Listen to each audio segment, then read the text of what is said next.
کہ اللہ نے موسیقی سے اس طرف لانے کا جو میرا انتظام کیا وہ کیسے کیا. آئیں آج آپ کو میں یہ سناتا ہوں. آپ یقین کریں گے کہ یہی دن تھے، بالکل جولائی کی شدید گرمیاں تھیں. پنجاب میں تو جولائی میں موسم تھوڑا سا قدرے بہتر ہو جاتا ہے. کراچی میں جولائی میں حبس بڑھ جاتا ہے اور بہت بڑھ جاتا ہے. تو یہی جولائی کے دن تھے، میں گاڑی میں بیٹھا ہوا، شیشہ اس کا چڑھا ہوا تھا اور میں جا رہا تھا. تو میں نے اپنے بائیں طرف سے ایک جماعت کو گزرتے ہوئے دیکھا. مجھے کچھ اس طرح پتا تھا کہ یہ کچھ ایک جماعت ہے جو لوگوں کو مسجد کی طرف لے جاتی ہے اور وہ تنگ ونگ کرتی ہے، لوگوں کو گھروں سے نکال لیتی ہے. تو لوگ اس جماعت سے بھاگتے پھرتے ہیں. کچھ ایسا سنا تھا میں نے، کوئی ایک ایسی جماعت ہے. تو میرے دل میں یہ خیال آیا کہ دیکھو تم تو آرام سے گھر میں بیٹھے ہوئے ہو، گاڑی میں بیٹھے ہوئے ہو، اور یہ دیکھو یہ بیچارے لوگوں کو نماز کی طرف، اللہ کی طرف بلا رہے ہیں، اور ان کے کپڑے بالکل بھیگے ہوئے تھے پسینے سے، اور تم ان کے بارے میں غلط سوچ رہے ہو. ایسا نہ ہو کہ آگے جا کے تمہاری گاڑی وجے کہیں. تو اپنی گاڑی کو بچانے کے چکر میں نے وہاں سے یو ٹرن مارا، اور یو ٹرن مار کے میں واپس لایا، اور واپس لا کے میں نے گاڑی کو یہ جماعت کے کچھ جو ساتھی تھے ان کے آگے روک لیا. روک کے میں گاڑی سے اتر کے میں جو جماعت کا جو سب سے آگے جو تھے بزرگ تھے، میں ان کے پاس گیا اور میں نے جا کے ان سے ایسے ہاتھ ملا کر میں نے کہا جی آپ بڑا اچھا کام کریں، میرے لیے بھی دعا کریں. ایسے ہی کہہ دیا میں نے. تو انہوں نے میرا ہاتھ پکڑ لیا اور مجھے کہنے لگے میں آپ کے لیے ضرور دعا کروں گا. اب مجھے کیا پتا کہ گشت پر نکلا ہوا ہو کوئی، اور وہ گشت پہ نکلا ہوا آدمی دعا کرے، یہ کیسے ہو سکتا ہے؟ اللہ قبول نہ کرے. ہو سکتا ہے اس اللہ کے ولی نے میرے لیے دعا کر دی ہو. اب آپ لوگ اللہ کا نظام دیکھیں میری بہنوں اور میرے بھائیوں، بہت عجیب بات ہے. اس جماعت میں ایک جو لڑکے تھے ان میں سے ایک نے اپنی مسجد میں جا کر بتایا کہ تمہیں پتہ ہے آج ہمیں روکا کس نے؟ تو انہوں نے کہا بھائی کس نے روکا؟ کہا وہ سنگر نہیں ہے جنید جمشید، اس نے آج، یہ لوگ مقامی گشت کر رہے تھے، اس نے گشت کے دوران ہمیں روک لیا. اس نے ہم سے ایسے کہا بھائی ہمارے لیے دعا کرنا. اور جس مسجد میں اس نے یہ بات کہی، اس مسجد میں ایک نمازی تھا جو تبلیغ میں لگ چکا تھا. وہ 16 سال پہلے میرے ساتھ سکول پڑھتا تھا. اللہ کا نظام دیکھیں، 16 سال پہلے میرے ساتھ سکول میں پڑھتا تھا، تبلیغ میں لگ چکا تھا. اس نے کہا کس نے روکا تمہیں؟ کہا وہ نہیں ہے، وہ سنگر جنید جمشید، اس نے روکا ہمیں. اس نے کہا اچھا میں ٹھیک ہے. اب میرے اس دوست نے مجھے ڈھونڈنا شروع کیا. ہاں بچوں آپ لوگ آگے آ جاؤ، ادھر قالین پر آ جاؤ، ادھر آ جاؤ، آؤ میرے بھائی آگے آ جاؤ، ادھر قالین پر بیٹھ جاؤ. میرے لیے تو یہ کافی ہے، یہ قالین تمہارا ہی ہے، بیٹھ جاؤ ادھر آ کے بیٹھ جاؤ. لیکن بات نہیں کرنی اور یہ نہیں کرنا. آپ نے انکل کی بات سننی ہے، ٹھیک ہے، یہ نہیں کرو تھوڑی دیر کے لیے، کیونکہ اگر یہ کرتے رہو گے پھر بیٹا سمجھ ہی نہیں آئے گی ہم نے کیا بات کی. ٹھیک ہے، 2 منٹ کے لیے شیطانی ہتھ کنڈے سے جان چھڑا لو. ہاں اچھا، تو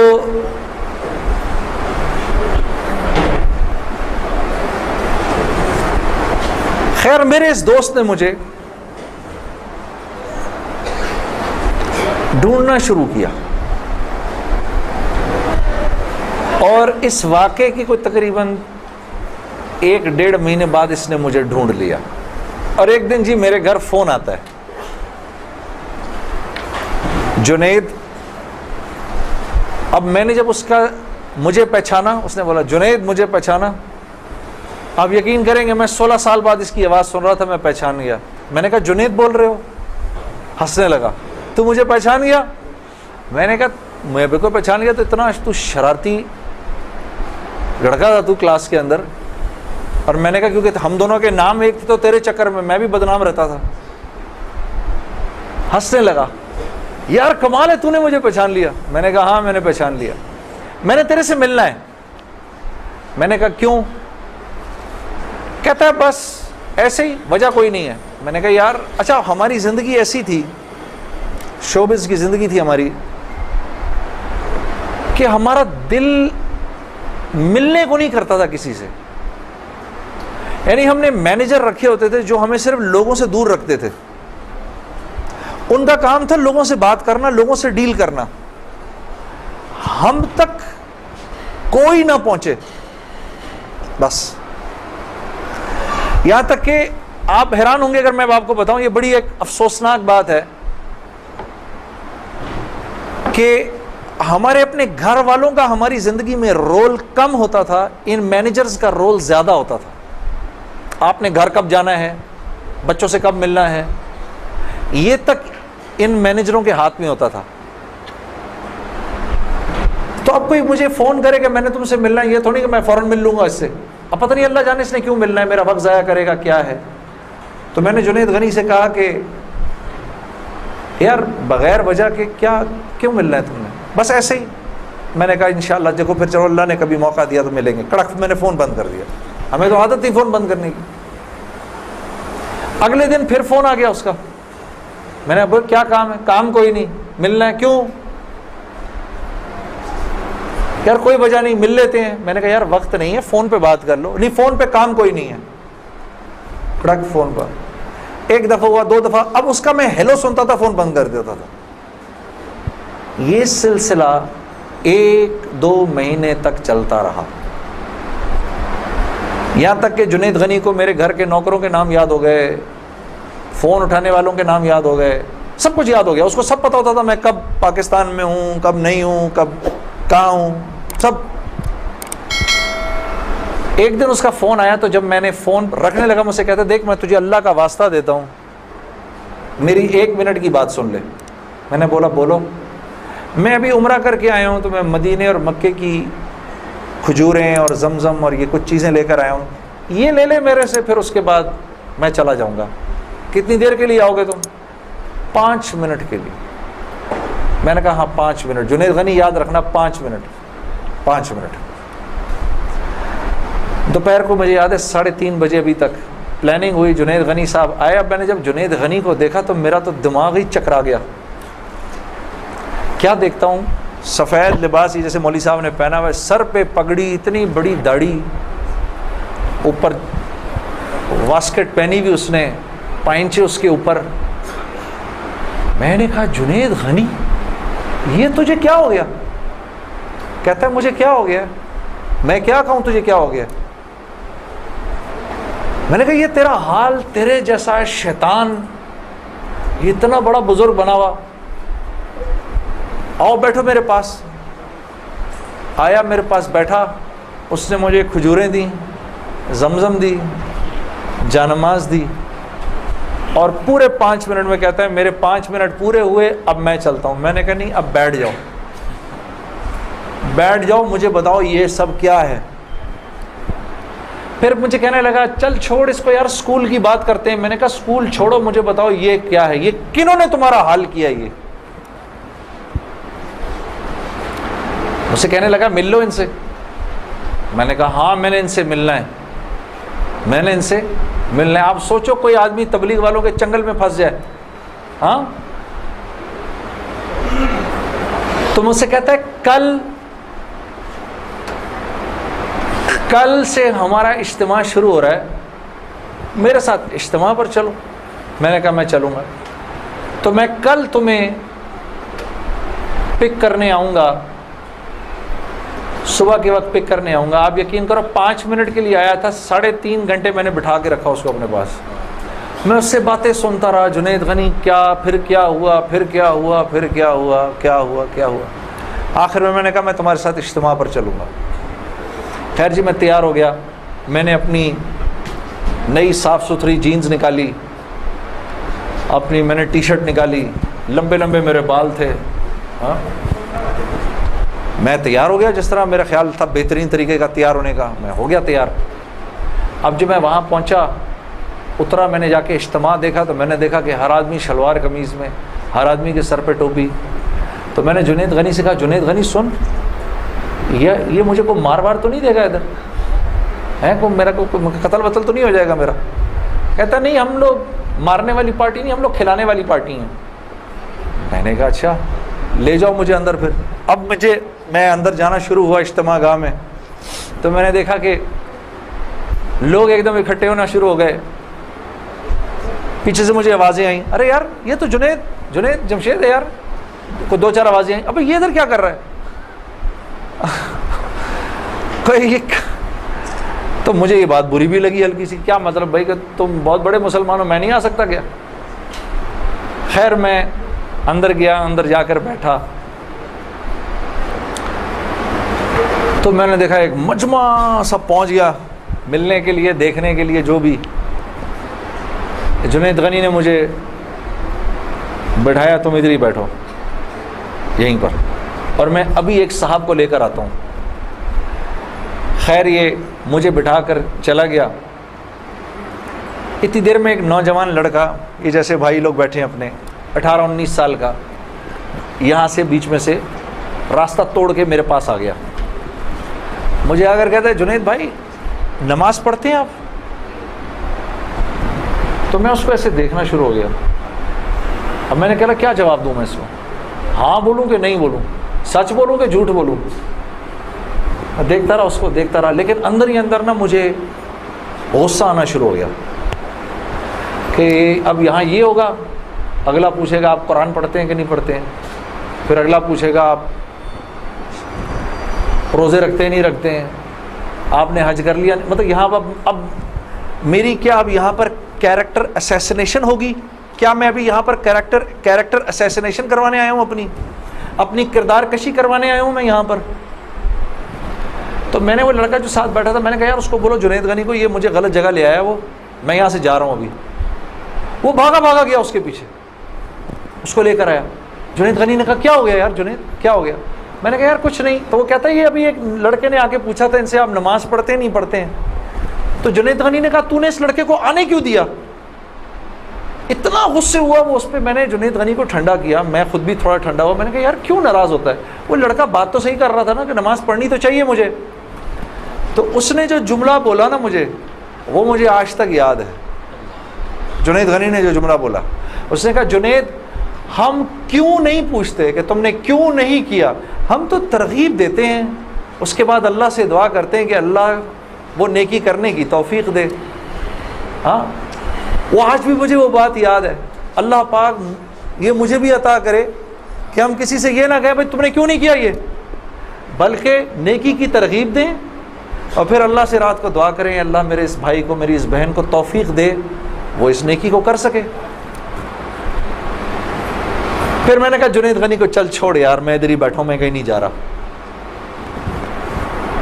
اب جنید غنی صاحب نے ایک صاحب کو بلایا, ان کا نام تھا ڈاکٹر بلند اقبال.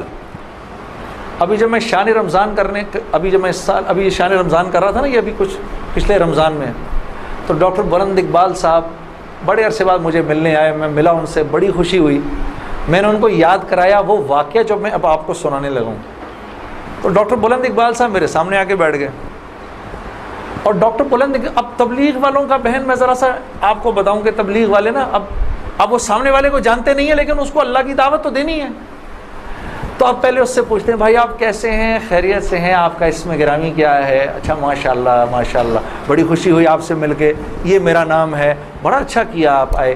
پھر باتوں میں پوچھتے ہیں کہ آپ کیا کرتے ہیں. تو میرے سے بھی انہوں نے پوچھ لیا, تو جنید صاحب آپ کیا کرتے ہیں؟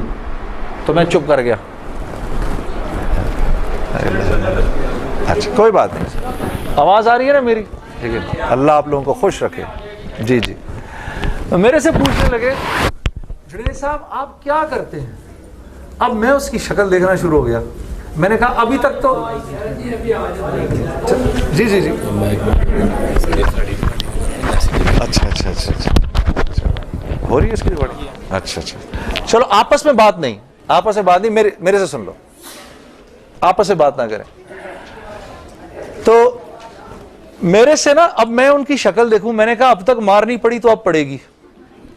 اب جو میں نے بتایا نا میں کیا کرتا ہوں، تو میرے چہرے کے بدلتے ایکسپریشنز دیکھ کے نا جنید غنی نے ان سے کہا ارے ڈاکٹر صاحب آپ اس کو نہیں پہچانتے، یہ وہ ہے نا جس نے دل دل پاکستان گایا ہے.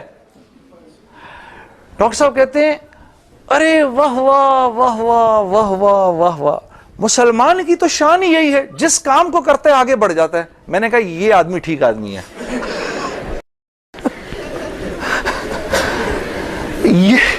یہ بالکل ٹھیک آدمی ہے، اس سے کرو دوستی. تو بعد میں میں نے ڈاکٹر صاحب سے کہا ڈاکٹر صاحب یہ جواب آپ کہاں سے لائے اتنا خوبصورت سا؟ تو مجھے کہنے لگے یار میں نہ تجھے جانتا نہ مجھے یہ پتا دل دل پاکستان کیا.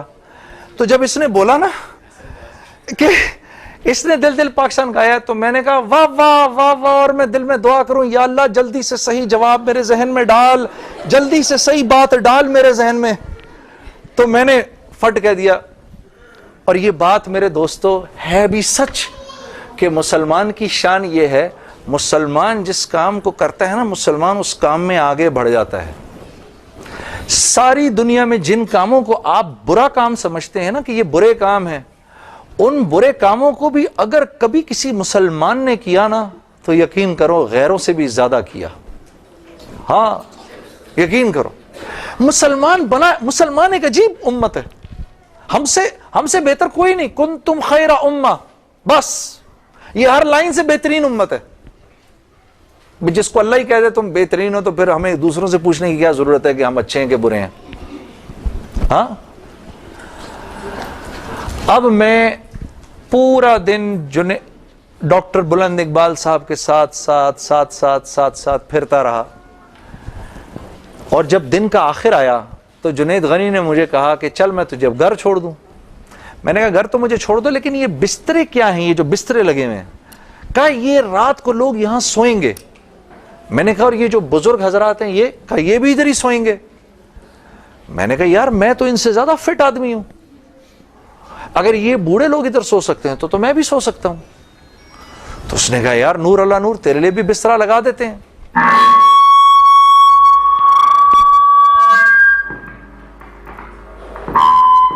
جی اب ٹھیک ہے. تو مجھے کہنے لگا تیرے لیے بھی بسترا لگا دیتے ہیں. میں بھی سو گیا ادھر ہی اس رات کو. وہ شاید زندگی کی پہلی دفعہ زندگی میں رات کو تہجد کی نماز پڑھی، اٹھا دیا اس نے بیچ میں. تو ایک دن گزرا، دوسرا دن گزرا، تیسرے دن مولوی طارق جمیل صاحب کا بیان تھا. اب مجھے تو نہیں پتا یہ کون ہے. ہاں جب مولوی صاحب نے بیان کیا تو میں نے جنید غنی سے کہا یار بڑے اچھے اچھے بیان تھے یہ سارے تیرے بزرگ، یہ کون آدمی ہے؟ کہنے لگا یار یہ ہیں ہمارے ایک مولانا. میں نے کہا یار میں نے ان سے ملنا ہے. کہتا یار ان سے نہیں مل سکتا کوئی. میں نے کہا بھائی میں اس ملک کے صدر سے بھی مل سکتا ہوں اور اس ملک کے پرائم منسٹر سے بھی مل سکتا ہوں، یہ مولوی سے ملنا کیا مشکل ہے؟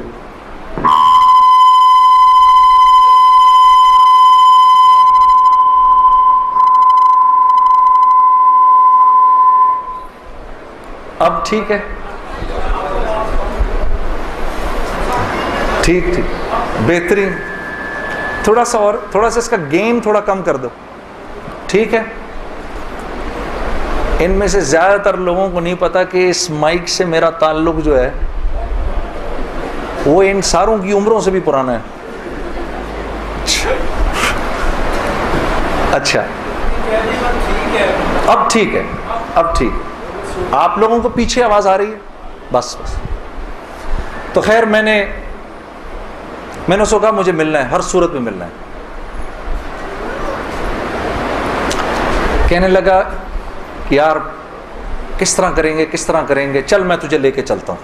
خیر جی ہم پورے مجمع میں سے نکلے دونوں، کرتے وہ پیچھے حضرات کے ٹینٹس لگے ہوئے تھے. کرنگی میں ہوا تھا یہ کراچی کا اجتماع. میں اور یہ بات کر رہا ہوں 1997 سپٹمبر 1997 3 سپٹمبر مجھے ابھی تک یاد ہے, میری سالگرہ تھی 3 سپٹمبر 1997. عمر بھی بتا دوں میری کیا ہو گئی تھی, معلوم ہے سب آپ کو, سب کو پتہ چلے گا. 50 سال کا تو ہو ہی گیا ہوں نا میں. اب کیا ڈرنا, جو 50 سال کا بندہ ہو جائے وہ کیا عمر چھپایا اپنی. خیر, تو میں جب ادھر پہنچا تو وہاں پر ایک لڑکا ایسے ڈنڈا لے کر کھڑا ہوا مولوی صاحب کے کمرے کے باہر. تو مجھے دیکھ کر وہ مسکرانے لگا, جنید بھائی آپ ادھر کیا کر رہے ہیں؟ اب مجھے 3 دن تو گزر گئے تھے. میں نے کہا کیوں بھائی, میں کیوں نہیں آ سکتا ادھر, تو بڑا مسلمان ہے میرے سے. ہنسنے لگا, نہیں نہیں نہیں وہ میں نہیں کہہ رہا, میں آپ کو دیکھ کے تھوڑا حیران ہو گیا, کیا کام ہے؟ میں آپ کا بڑا فین ہوں. میں نے کہا اچھا. تو میں نے کہا کہ مجھے یہ جو تھے نا مولانا طارق جمیل, ان سے ملنا ہے. کہ یار جنید بھائی ان سے تو ملنے کی کسی کو اجازت نہیں ہے. میں نے کہا تم جا کر بتاؤ تو صحیح کہ میں نے ملنا ہے. اچھا میں کچھ کرتا ہوں. خیر وہ اندر گیا, اس نے اندر جا کر کہا کہ آپ آئیں اندر. تو میرا دوست جنید غنی مجھے لے گیا. آپ یقین کرو میں نے مولوی طارق جمیل صاحب کو زندگی میں کبھی اکیلے بیٹھے نہیں دیکھا. وہ اللہ نے شاید اس دن ملوانا تھا یا بات کروانی تھی, اکیلے بیٹھے ہوئے تھے خیمے میں اپنے. جنید غنی نے جا کر اندر کہا مولانا میرا ایک دوست ہے جنید جمشید, وہ آپ سے ملنا چاہتا ہے. مولانا نے کہا کون جنید جمشید؟ میں باہر کھڑا حیران ہو گیا, ان کو کیسے پتا میں کون ہوں؟ اندر بھیجو اس کو, اندر بھیجو. مجھے بلایا اندر اور جنید غنی کو کہا تم باہر جاؤ, تم باہر انتظار کرو. وہ باہر چلا گیا. یہ نوجوان جیسے بیٹھا ہے ایسے جا کے میں مولوی صاحب کے سامنے بیٹھ گیا اور مجھے ایسے تیز نظروں سے انہوں نے دیکھنا شروع کر دیا. میں نے کہا آپ مجھے ایسے کیوں دیکھ رہے ہیں؟ کہتے ہیں میں تجھے نہیں دیکھ رہا, میں تو اللہ کی شان دیکھ رہا ہوں. میں نے کہا جی کیا مطلب؟ کہا تیرے بڑے بڑے بورڈ لگے ہیں فیصل آباد کے اندر, بڑے بڑے بورڈ لگے ہیں. میں اکثر ان بورڈز کو دیکھ کر کہتا تھا, مجھے بعد میں مولانا نے بتایا, میں ان کو بورڈز کو دیکھ کر کہتا تھا ہر ایک کو ہدایت مل سکتی ہے, اس کو نہیں مل سکتی. ہاں آج میں جب ادھر ایئرپورٹ آ رہا تھا تو ایئرپورٹ پہ تیرا بڑا سا بورڈ لگا ہوا تھا, ایسے ہی میرے دل میں آئی یا اللہ کیا یہ نہیں ہو سکتا کہ اس سے میری ملاقات ہو جائے, اور تو میرے سامنے بیٹھا ہے, میں اللہ کی شان دیکھ رہا ہوں. تو میں نے کہا اچھا.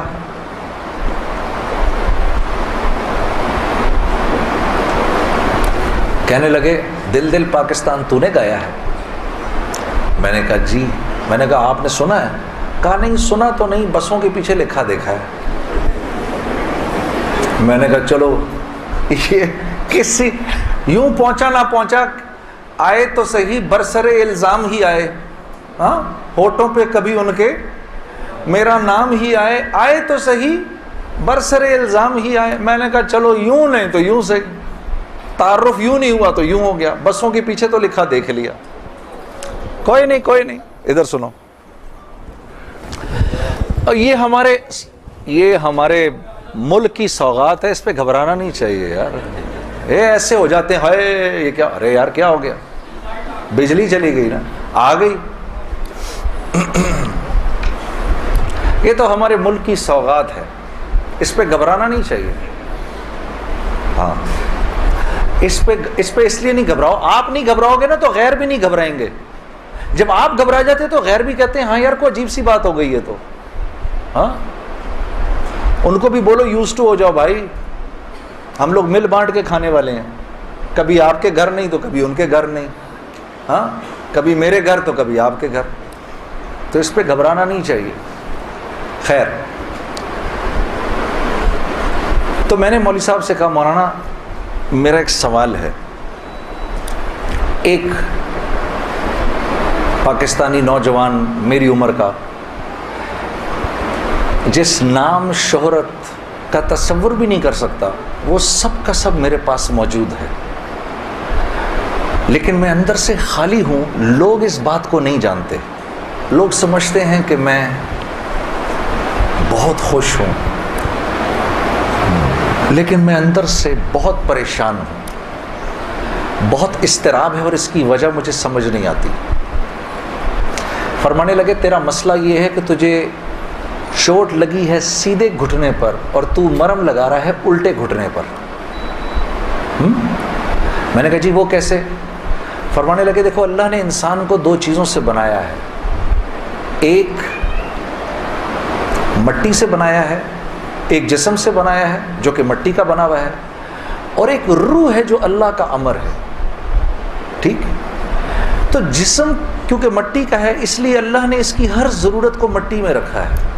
جو کھانا ہم کھاتے ہیں، جو کپڑے ہم پہنتے ہیں، جو پانی ہم پیتے ہیں، جن گھروں میں ہم رہتے ہیں، جو چیزیں ہم استعمال کرتے ہیں، یہ سب جسم کی ضرورت کی چیزیں ہیں. اور کیونکہ جسم مٹی کا ہے تو اللہ نے ان تمام ضرورتوں کو مٹی میں رکھا ہے. روح اللہ کا امر ہے، یہ آسمانوں سے آئی ہے تو اس کی خوراک بھی آسمانوں پر ہے، زمین میں نہیں ہے. پھر فرمانے لگے اگر میں تم کو سونے کے ایک محل میں بند کر دوں اور 4 دن کھانے کو نہ دوں تم کیا کرو گے؟ میں نے کہا ظاہر سی بات ہے میں چیخوں گا کہ مجھے کچھ کھانے کو دو. کہا بس یہی حال تیری روح کا ہے کہ تیرا جسم اچھے اچھے کپڑے پہنتا ہے، بڑی بڑی گاڑیاں چلاتا ہے، اچھے اچھے محلوں میں رہتا ہے، اور تو اپنے آپ کو سیٹسفائی کرنا چاہتا ہے، لیکن اندر تیری روح جو ہے وہ بھوکی ہو کے جب چیختی ہے تو تیرے سر میں درد ہوتا ہے. تو اس روح کی بھوک کا بھی تو علاج کر. تو میں نے کہا اس کی خوراک کہاں ہے؟ کہا یہ آسمانوں سے آئی ہے تو اس کی خوراک بھی آسمانوں پر ہے، زمین میں نہیں ہے. اور دل کے سکون، چین اور اطمینان کا تعلق اس مٹی کے بنے ہوئے جسم سے نہیں ہے بلکہ اس آسمان سے آئی ہوئی روح سے ہے. تو میں نے کہا اس کی غذا کیا ہے؟ فرمانے لگے اس کی غذا اللہ کا کلام ہے، اللہ کے حکم ہے. اس کی غذا نبی کی زندگی ہے، نبی کے طریقے ہیں، نبی کی سنت ہے. وہ جب تک اس کو ملیں گے نہیں یہ بھوکی رہے گی، اور جب یہ بھوک کر چیخے گی تو پھر تم تو مسلمان ہو، تمہیں تو پتہ ہے، غیروں کو تو پتہ نہیں. وہ دماغ کی اس چیخ کو سلانے کے لیے کبھی شراب پیتے ہیں، کبھی نشے کرتے ہیں، لیکن یہ تو جب تک روح بھوکی ہے اس وقت تک اندر سے تم مضطرب رہو گے، سکون چین نہیں ملے گا. اور پھر قرآن کی وہ آیت پڑھی مجھے آج بھی یاد ہے، الا بذکر اللہ تطمئن القلوب، کہ اللہ پاک چیلنج دے رہے ہیں سب کو کہ اگر دل کا سکون، چین اور اطمینان چاہیے میرے بندو، مالداروں، حکومت والوں، دولت والوں، شہرت والوں، اگر تمہیں دل کا سکون، چین، اطمینان چاہیے تو تمہیں مجھ سے تعلق بنانا پڑے گا، مجھ سے یاری لگانی پڑے گی. مولانا کی یہ بات سن کر میں تو پہلے ہی پریشان تھا، 3 دن سے بیان سن رہا تھا، میں تو دھاڑے مار کے رونا شروع ہو گیا. روتا رہا بڑے دیر تک. پھر جب مجھے تھوڑا سا چین آیا تو میں نے کہا مولوی صاحب اس کا مطلب کیا ہے، میری پوری زندگی برباد ہو گئی؟ تو فرمایا نہیں، بالکل بھی نہیں، کہ یہ معاملہ تم دنیا والوں سے تھوڑی کر رہے ہو، یہ معاملہ تم تو اللہ سے کر رہے ہو. اور اللہ کے ہاں معاملہ کیا ہے؟ اللہ کے ہاں معاملہ کیا ہے کہ ابھی انسان اللہ رب العزت سے معافی مانگنے کا ارادہ ہی کر رہا ہوتا ہے، دل میں ابھی خیال ہی آ رہا ہوتا ہے کہ اللہ رب العزت اگلے پچھلے معاف کر دیتے ہیں سارے.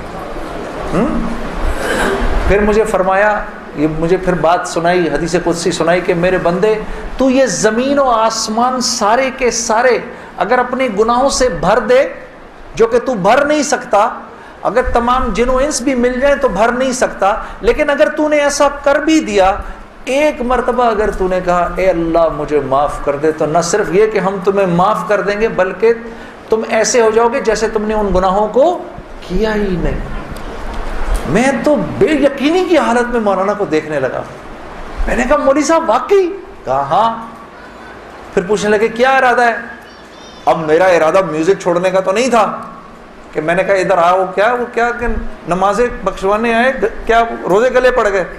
ہاں جی، میرا تو کوئی پروگرام نہیں تھا میوزک چھوڑنے کا. لیکن گناہ بھی بخشوانے تھے. تو پھر مجھے کہنے لگے توبہ کرو گے؟ میں نے کہا مولوی صاحب کس چیز سے؟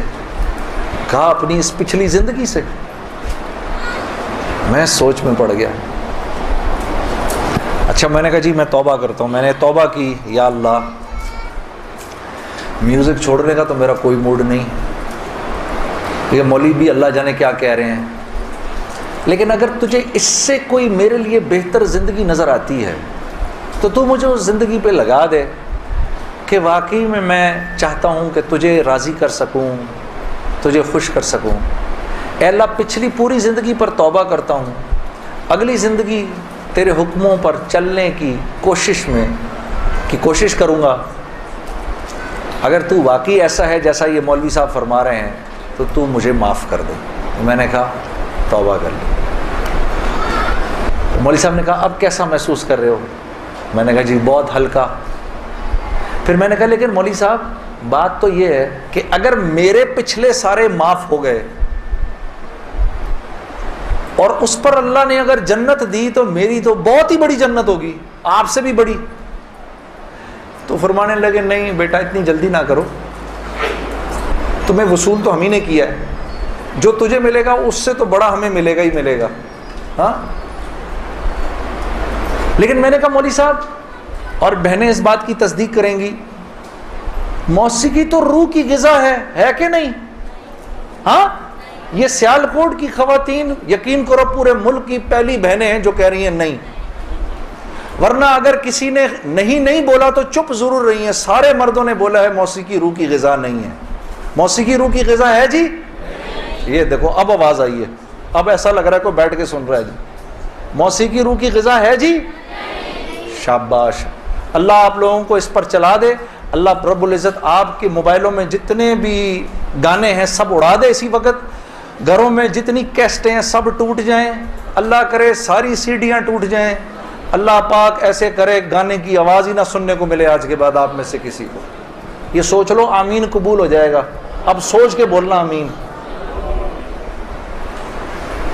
تو مولوی صاحب نے مجھے کہا کہ نہیں، موسیقی روح کی غذا نہیں ہے، موسیقی نفس کی غذا ہے. موسیقی کس کی غذا ہے؟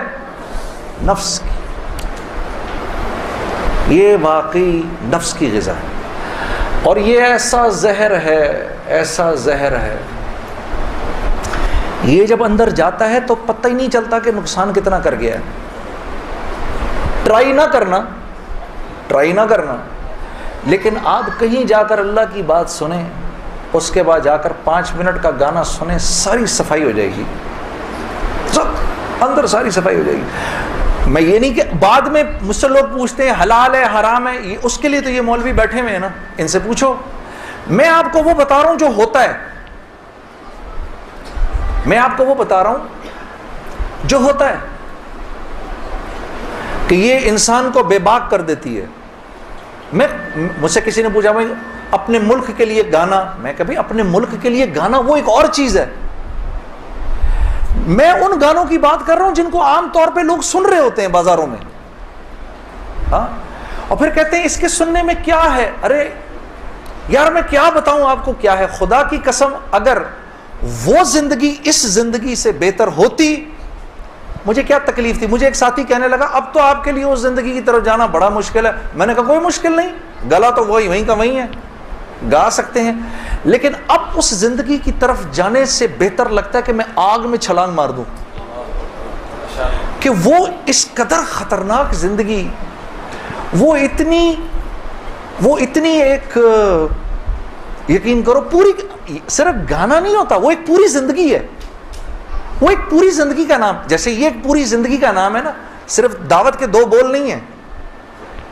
ہاں میرے دوست مجھ سے لڑتے تھے، یار تو ادھر گانا گا ادھر جا کے اذان دے دے. ارے میں نے کہا نہیں ہوتا، ایسے نہیں ہوتا بھائی. گانا گانے والے کو تو اذان کی آواز سے نعوذ باللہ نعوذ باللہ نعوذ باللہ کراہیت آتی ہے، کراہیت آتی ہے. مجھے یاد ہے ہم کانسرٹ کر رہے ہوتے تھے اور مغرب کی اذان اگر ہوتی تھی، یقین کرو وہ، کیونکہ وہ تو دعوت کے بول ہیں نا، ادھر تو ایک غلط کام ہو رہا ہے نا، وہ تو دعوت کے بول ہیں. وہ دعوت کے بول جب ہمیں سنائی دیتے تھے تو وہ ہمارے سینے کو پھاڑ کے نکل جاتے تھے. ایسے تھوڑی ہوتا ہے. یہ کوئی کھیل مذاق ہے کیا؟ یا یہ کوئی ٹی وی کا پروگرام ہے کہ جس میں ایکٹنگ ہو رہی ہے کہ نہیں بھئی ادھر جا کر اذان دے دی, ادھر جا کے گانا گا دی, ادھر جا کے اذان دے دی. ایسے نہیں ہوتا. اور پھر اللہ کے نیکی کے کام کرنے کی تو اللہ کی طرف سے توفیق ملتی ہے میرے